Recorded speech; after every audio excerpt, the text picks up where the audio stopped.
LG C1 versus Sony A90J. Hardly seems like a fair fight, but maybe it is.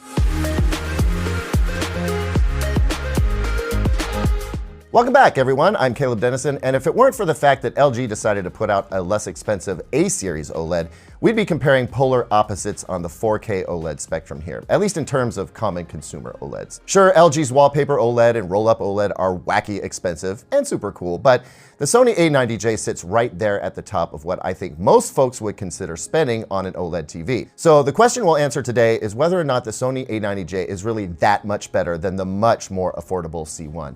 We'll take a look at the user experience, sound quality, gaming, and of course picture quality differences and see where we land. I'm stoked. Let's go.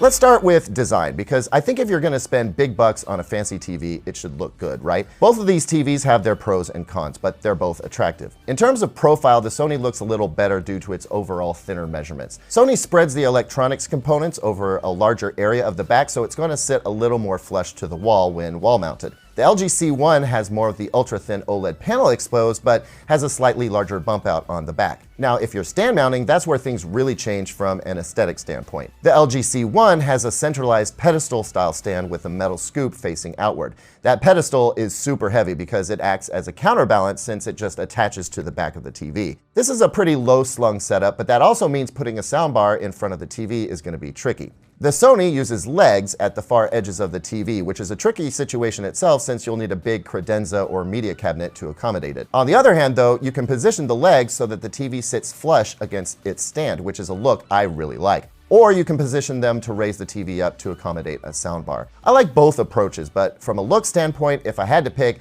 I would pick the Sony. Next, let's talk about user experience. LG has improved WebOS substantially. It's got a dark theme, a more conventional layout, and just like the Sony, its menus have explanations for what different settings do. WebOS has almost all the apps you'll need, plus it has a pretty slick feature for sports fans, which keeps you up to date on your favorite teams and their game times and scores. I mean, overall, WebOS is a more advanced system. It's got so many fun features, I can't even begin to cover them here. However, I honestly prefer Google TV, which is what the Sony is running. For everyday use, Google TV just works for me. I like how easy it is to set up, I like the layout, I like its recommendations. It feels a little less ad-heavy to me, which is odd because it's Google. I just prefer it. I know that makes me sound like I've sold my soul to the Google devil, but haven't we all? Anyway, from a user experience standpoint, I prefer the Sony.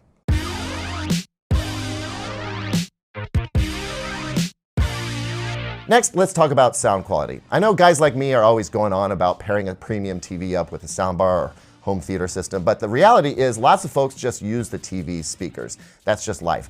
Good news is both of these TVs sound excellent. The LG C1 sounds vastly better than most TVs, including most of LG's own TVs. That metal scoop at the bottom bounces sound coming from downfiring speakers directly out at you, which enhances the presence and clarity of the sound. Dialogue, for instance, is never hard to hear clearly. Also, it's got an impressive amount of bass, so it sounds full. You can listen to music with this TV and it sounds pretty decent. I would stay away from the AI Sound Pro setting. Sorry, LG, I'm just not a fan.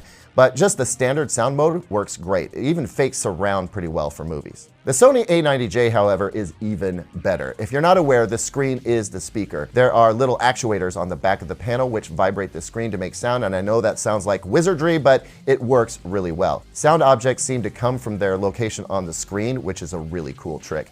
Plus, this TV has a pretty powerful subwoofer, so the sound has a lot of weight and punch to it. Action flicks sound incredible on this TV. Plus, if you do decide to put together a surround system, you can use the TV as the center channel. There are speaker wire terminals on the back of the TV, so you just run speaker wire from your receiver to the TV from your center channel output, and bam, the TV is the center channel in your surround system.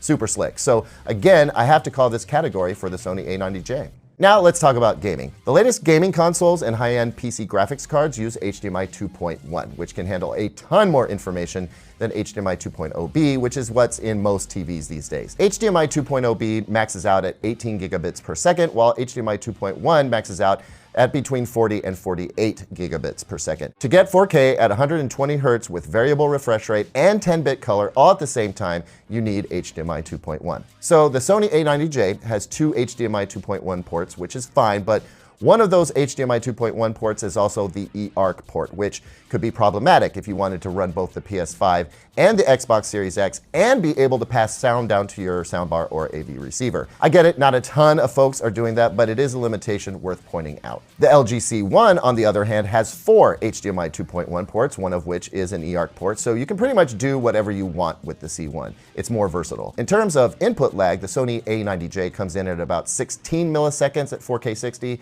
and about 12 milliseconds at 4K 120. The LG aces this test, coming in at 10 milliseconds at 4K 60 and just 5 milliseconds at 4K 120. Another advantage for the LG is that it supports both FreeSync and G-Sync, and it has a cool gaming optimizer dashboard as well. So by all those measures, the LG C1 is the better TV for gaming, and I'd argue it's the best gaming TV you can buy right now, save for the upgrade to the LG G1. So there you have it. Wait, I'm forgetting something. Oh yeah, I guess there's the picture quality, right?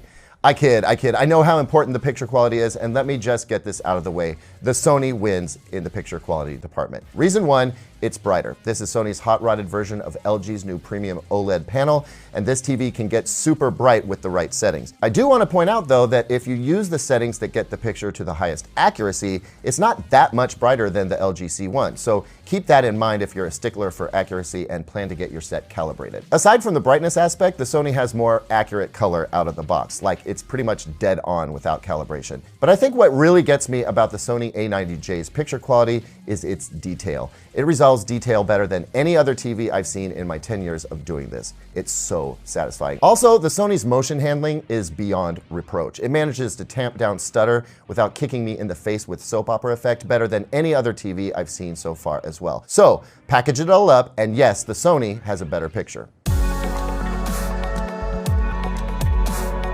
Now, if you've been keeping score, you know that the Sony A90J has won all but one category, and that's gaming. So the winner is Sony, right? Yes, it is, until you factor in price. Right now, and this will change in time, the difference in price for a 55-inch version of either of these TVs is $1,000. The Sony A90J 55-inch is $1,000 more than the LG C1. If we step up to the 65-inch size, the Sony A90J is about $1,300 more than the LG C1. Is the Sony A90J a superior TV? No question. Is it $1,000 or more better? I think the answer for most folks is going to be no. I mean, I have to think of this as if I was buying the TV for myself, right? And there's no way I could justify the added expense, even though in my heart, I want the Sony super bad. I would rather have a 65-inch LG C1 than a 55-inch A90J at roughly the same price. But to be clear, if money is not a concern and you just want to know which TV performs better, it's the A90J. Probably going to be my favorite TV of the year.